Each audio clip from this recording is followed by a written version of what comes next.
Uber deactivation is usually triggered automatically when your account hits repeated policy flags like low ratings, cancellation spikes, or document mismatches inside the Uber driver app.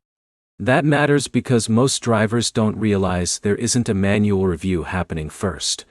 The system can suspend access instantly, even if the issue looks small. By the end, you'll know exactly why Uber deactivates accounts, how to check what caused it, and the fastest way to get reinstated without guessing or wasting time on the wrong support path. First thing to understand is why it happens. Uber mainly deactivates drivers for 3 reasons.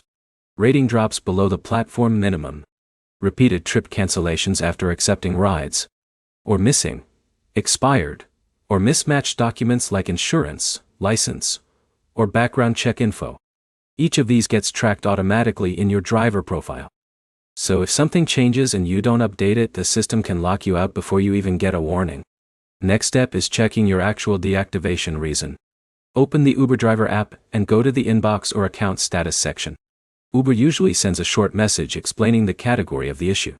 If it's not clear, you'll need to request a review through the help section, not email or social media. A lot of drivers lose time here by repeating general support requests. The faster path is selecting the exact issue type Uber shows you, then attaching proof immediately. For example, updated insurance, corrected documents, or explanation for flagged trips.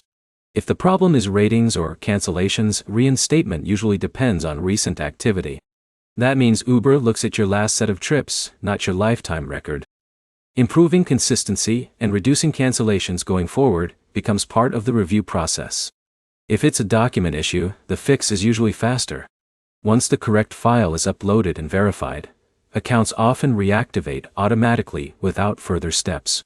Here's the simple summary. Uber deactivation is almost always tied to ratings, cancellations, or documents. The app tells you the category if you check the inbox. And reinstatement depends on fixing that exact issue, not arguing the decision. Your next step is to open your Uber driver app, find the deactivation notice, and resolve only that specific problem before contacting support. If this helped, like and subscribe for more clear breakdowns on Uber driving and delivery apps.